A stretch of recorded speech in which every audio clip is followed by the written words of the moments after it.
জানো তো, আমার মনে হয় আমি না আর কোনোদিনও ভোরবেলা ঘুম থেকেই উঠতে পারবো না। তার কারণ কি জানো?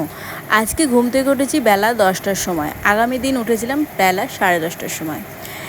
নেহাত আমার বাড়ির লোকজন ভালো, সেই জন্য আমাকে এতটা ছাড় দেয়। যদিও আমি অন্য কোনো শ্বশুরবাড়ি পেতাম না, এতদিনে আমাকে হয়তো ঘর দিয়েই তাড়িয়ে দিত। যেহেতু রাতেরবেলা একটুও ঘুমাতে পারি না, তো সেই জন্য না সকালবেলাটা একটু অনেকটা টাইম ঘুমাই। আর সকালবেলায় যে ঘুম থেকে উঠলাম, তারপরে যে শুরু হলো যুদ্ধ, সারা দিন চলতে থাকলো, সেই আবার রাত্রির 12টায় গিয়ে ঘুমাবো। আর জানো তো, ব্লগটা আমি প্রায় 2 বছর আগে শুরু করেছিলাম, কিন্তু আমি না ব্লগটা কন্টিনিউ করতেই পারিনি।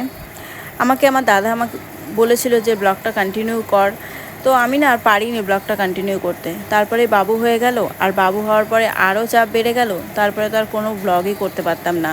তারপরে বাবু যেহেতু এখন একটু বড় হয়েছে, সেই জন্য ভাবলাম না আবার ব্লগটা শুরু করি আর তোমাদের সাথে শেয়ার করি আমি আমার ডেইলি লাইফস্টাইলগুলো। তো তোমাদের আমার ভিডিওগুলো কেমন লাগছে অবশ্যই আমাকে কমেন্টসে জানিও। আর যদি ভালো লেগে থাকে অবশ্যই লাইক, কমেন্ট, শেয়ার অ্যান্ড আমার চ্যানেলটি অবশ্যই সাবস্ক্রাইব করে আমার পাশে থেকো। বলতে পারো যে আমি আবার প্রথম থেকে সমস্ত কিছু শুরু করেছি, তো সেই জন্য তোমরা আমার পাশে থাকলে আমার ভালো লাগবে।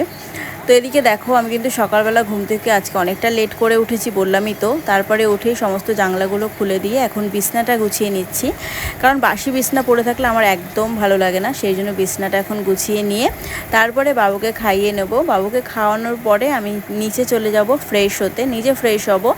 তারপরে আজকে ভাবছি কি সকালে কোনো ব্রেকফাস্ট করব না।